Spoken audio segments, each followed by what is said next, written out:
Here's a green point and a gray point, and suppose the distance between these 2 points is 5. Let's draw in a few more gray points.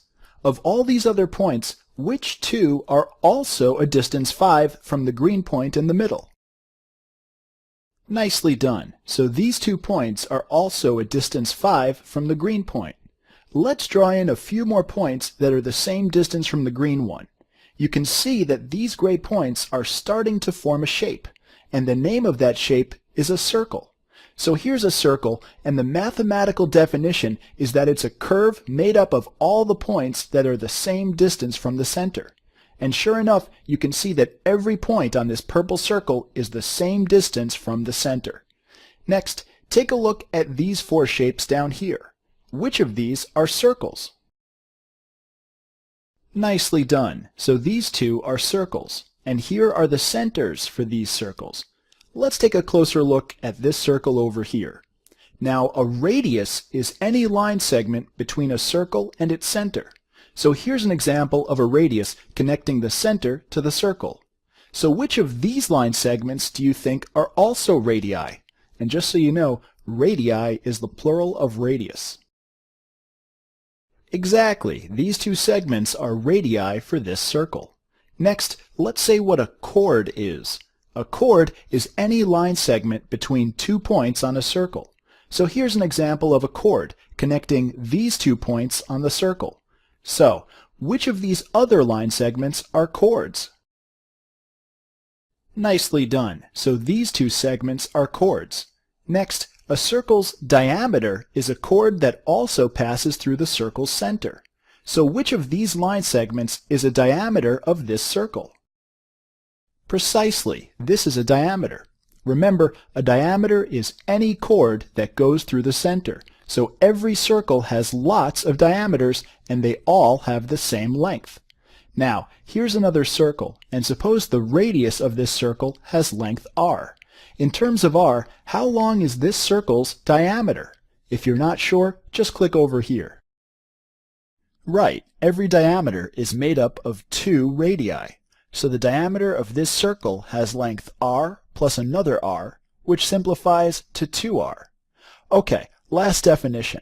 The circumference of a circle is the total distance around the circle. So take a look at these 4 circles here. Which of these has the longest circumference?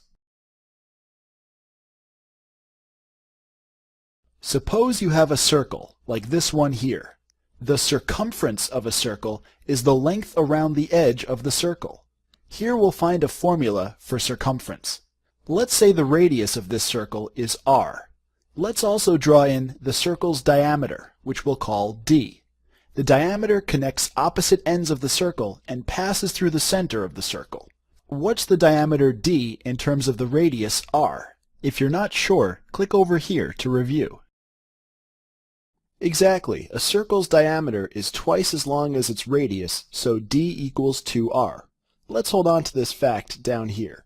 Next, let's see how the diameter compares to the circumference, which is this green curve at the edge of the circle. Let's say the circumference of this circle has length c. It can be pretty tricky to figure out the length of a curve like this circumference. So let's unwind it like a piece of string and turn it into a straight line without changing its length. The circumference seems to be much longer than the diameter. Let's make a second copy of the diameter and line it up next to the first. And let's go ahead and make a third copy of the diameter. So the circumference is definitely a little longer than 3 times the diameter, but it's nowhere near as long as 4 times the diameter. So why don't you make your best estimate of how many times longer a circle's circumference is than its diameter and round your estimate to 2 decimal places. For every circle, the length of the circumference equals pi times the length of the diameter. This symbol here is the Greek letter pi, and it represents the number you just estimated. The exact value of pi is about 3.14159265535 and so on. It's actually impossible to write down all the digits of pi. They go on forever. It may sound crazy at this point, but there's a lot about the number pi that remains a mystery to this day. Here's how the word pi is spelled, by the way, but you'll almost always see it written with this symbol. For many applications, it's good enough to remember that pi equals about 3.14. Okay, let's return to our circle. We said that for every circle, the length of its circumference equals pi times its diameter. Now let's look at the radius. You said earlier that a circle's diameter is twice its radius. So if a circle has a radius r, what's the exact length of its circumference in terms of r? By the way, your answer should have a pi in it. Exactly. D equals 2r, so we can plug in 2r for the d in this equation. So the circumference equals pi times 2 times the radius. You'll usually see it written this way. The circumference equals 2 pi times the radius, or 2 pi r. So to briefly review, a circle's circumference equals 2 pi times its radius, which also equals pi times the diameter. Pi is a constant number that's very important in mathematics, and it equals about 3.1415926 and so on. It's not really worth memorizing the exact digits of pi, although the record for most digits memorized is about 70,000. Yikes. Just know that pi is about 3.14, and there are methods, which you can learn about later, for calculating the digits of pi. Let's try a sample problem using an interactive circle. The radius of this circle is shown in black, and its exact length is shown over here. The circumference of the circle is shown in red, and you can change the size of the circle by pulling the circumference in or out. By the way, the distances between each of these hashes is 1, both on the radius and along the circumference. So here's a question for you. What's the exact length of the circumference for a circle of radius 7? You can find the answer using the formula you just found, and if you want, you can double-check your answer by measuring the length of the circumference by counting these hashes. Also, feel free to include pi as part of your answer. Nicely done. So the circumference of this circle is 2 times pi times 7, or 14 pi, which is about 44. Try another example. What's the circumference of a circle with diameter 8? Note that you're given the diameter here and not the radius. Right, the circumference of a circle is 2 times pi times the radius, which equals pi times the diameter. So if a circle has diameter 8, meaning its radius is 4, then its circumference is 8 times pi. Next, try finding the circumference of a circle with radius 10. Nicely done. The circumference of a circle with radius 10 is 20 pi. Now let's try working backwards. Suppose you know the circumference of a circle is 12 pi. What's the circle's radius?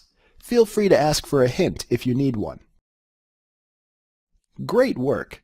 So if circumference equals 2 pi times the radius, then you can divide both sides of this equation by 2 pi to find that a circle's radius equals the length of its circumference divided by 2 pi. So try one last question. If a circle has circumference 17, then what's its radius?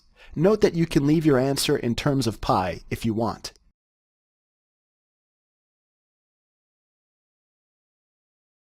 Here's a view of the Earth from space. But thousands of years ago, when most people thought the Earth was flat and at the center of the solar system, a Greek mathematician named Eratosthenes not only recognized that the Earth was round, but he was also able to accurately calculate the Earth's circumference, meaning the length of this purple circle around the Earth. In this lesson, you'll figure out how he did this, and you'll come up with your own measurement for the Earth's circumference. To get started, Eratosthenes studied shadows and sunlight in different cities. So here's a detailed picture of the sun. Now this is not to scale. The sun is actually many, many, many times larger than the Earth, and it's really far away. So this might be the sketch Eratosthenes started with. Now the sun shines, or radiates, light in all directions. Over here on the Earth, we only see the rays of light that shine in our direction. The other rays go off into space, reaching distant stars and planets. Let's zoom into the rays of light that are radiated in the Earth's direction. If you look carefully at these rays of light, how do they appear? Are they curved? Are they perpendicular, meaning they intersect at 90-degree angles? Or do they look parallel, meaning they run in the same direction? Exactly right. Near the Earth, the rays of sunlight are approximately parallel to each other, all running in the same direction. At this point, let's sketch a larger version of the Earth, which we'll draw as this big circle. And let's say the sun is far off in this direction, so its rays of light are parallel, hitting this side of the Earth. So everywhere over here, it's daytime, and everywhere over here, it's night. Now Eratosthenes knew that on a certain day at noon in the city of Syene, a vertical pole would not cast a shadow, because the sun was directly overhead. At the same time, he was in the city of Alexandria, directly north of Syene, so somewhere up here, and he saw that a pole cast a shadow whose angle measured about 7 degrees. So on this diagram, where would you say Alexandria is? Would it be up here, where this is the shadow a pole would cast? Would you say it's over here, with this shadow? Or would you say Alexandria is down here, with this shadow? In other words, which of these angles, this one up here, this one in the middle, or this tiny angle over here, would you say measures about 7 degrees? If you'd like to review measuring angles in degrees instead, then click down here. Nicely done. This pole over here casts a shadow of about 7 degrees, so this is where Alexandria is relative to Syene. Let's extend these lines a little bit. We said this was a vertical pole, sticking straight up out of the ground, so if we extend this line, it should run down to the center of the Earth. And let's draw another line that extends the edge of this shadow, running parallel to the direction of the sun's rays. So Eratosthenes measured that this angle here was about 7 degrees. Now let's draw a similar line from Syene that runs through the Earth's center, and notice that these two lines are parallel. So what's the measure of this angle over here between Alexandria, the center of the Earth, and Syene? Don't worry, this is not a trick question. Right, these two angles, over here and over here, are alternate interior angles, which means they must have the same measure. So this angle over here is also 7 degrees. Now there's one more thing that Eratosthenes knew. His buddies traveled a lot between Alexandria and Syene, and they knew based on how many days the trips took that the two cities were separated by about 500 miles. So try using the fact that this angle is 7 degrees and this distance on the Earth's surface is 500 miles to approximate the Earth's circumference, just as Eratosthenes did. If you get stuck, just click over here and we'll work through this problem together. Okay, no problem. You said this angle over here is 7 degrees. That's a pretty small angle, and its corresponding arc on the Earth's surface spans about 500 miles. Now how many degrees are in the angle that spans the entire circumference? In other words, what's the measure of this angle here, which represents a complete rotation? If you're not sure, click over here to review. Right, this angle is 360 degrees. Now how many times larger is a 360-degree angle than a 7-degree angle? In other words, about how many 7-degree angles do you have to combine to get a 360-degree angle? Nicely done. Yes, a 360-degree angle is about 50 or 51 times greater. So this full 360-degree angle at the center of the Earth is about 50 times greater than this small 7-degree angle. And similarly, the circumference of the Earth, which is this distance all around the circle, is the very same 50 times greater than this distance between Syene and Alexandria, which Eratosthenes knew to be about 500 miles. So if the Earth's circumference is about 50 times greater than the 500 miles between these two cities, then what's the approximate length of the Earth's circumference?